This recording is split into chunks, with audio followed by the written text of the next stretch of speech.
And we're back talking about immigration reform. We're chatting with Premier Jason Kenney, former Premier of Alberta and former Minister of Immigration at the federal level.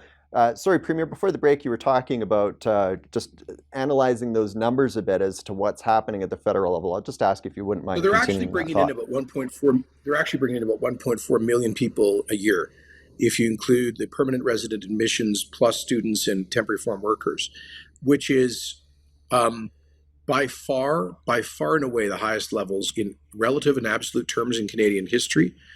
By far higher than any other country in the world that I'm aware of, or certainly any other developed country, and clearly exceeds our capacity to settle people. When I was immigration minister, I always used to say, Colin, that Canada is a welcoming and generous country. We have benefited broadly from the talents and hard work of newcomers, but there are practical limits to our ability to welcome people, and we would jeopardize the generally pro-immigration political consensus in Canada if we blow past those practical limits. And I think that's exactly what the current government has done. I frankly would predicted this when they started talking about these crazy high targets. It does seem like just common sense, like what you're saying. I mean, I think most people would agree that immigration has been positive for the nation. But like you say, I mean, if you don't have enough houses, it's not good for Canadian society to have more people in than what you can accommodate. It's not good for the newcomers either, because It's you're not just, yeah, introducing them into a I would say go it's ahead. unethical. I'd say it's unethical or immoral to welcome people to homelessness, poverty, underemployment, which is often correlated to the problem of credential recognition. But Colin, there are deeper challenges in this country which are being made worse by the irresponsible approach of the federal Liberal government to unprecedented levels of immigration. You know, as you know, for the past several years, we have been seeing our per capita gross domestic product on decline. We're one of the only developed countries in the world, and that's effectively a measure of our wealth as a nation. And that's happening Hmm. because, yes, immigrate. The economy may grow through immigration because you're adding more demand for services, but if you're bringing in more people who are earning significantly below the average, for example, then you're actually reducing per capita GDP. So this is all. It also has the impact, especially amongst lower paid jobs, of suppressing wages.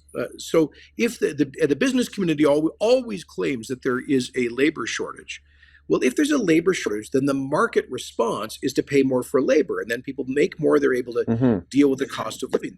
But if you constantly flood, particularly the lower end of the labor market, with new workers from abroad, then you're not getting that lift in wages that people need to deal with inflation. Not just to mention that, I mean, housing is obvious. I mean, the housing prices have doubled in the past 10 years. But healthcare, I mean, uh, people whose families have lived here for generations, including First Nations, they can't get, many of them can't get access to a family doctor or to see an emergency doc in an emergency ward. Hmm. So does introducing 1.4 million new people a year help that? Now, none of this is to blame the newcomers. To be clear, this is to say the Hmm. government has created a chaotic situation which it did not plan for recklessly, and I think it was motivated partly by politics. Wait, I'll ask you if you wouldn't mind expanding on that last point.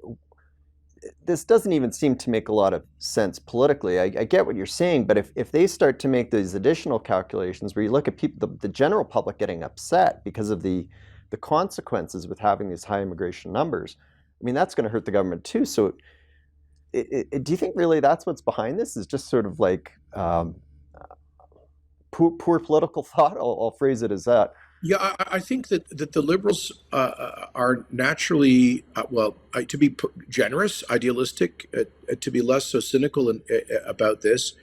I think they imagined they were setting some kind of a trap for the conservative opposition to oppose these stratospheric levels, and then they could call the conservatives racist. But it turns out that the people most opposed to the currently very high levels are new Canadians themselves. I always saw that as Minister of Immigration, the people who most wanted rigor in the system, the consistently application of fair rules, the people most opposed to immigration fraud and unsustainably high levels were newcomers themselves, because those are the folks who find it hardest to get employment, hardest to get that house, hardest to get into see a family doctor. The people most affected tend to be newcomers themselves. So I think the government has completely mismanaged the situation. Okay, well, listen, Premier, thank you so much for taking a few minutes to tell us about how the system works and your thoughts on what's happening. Appreciate it. For sure. Take care.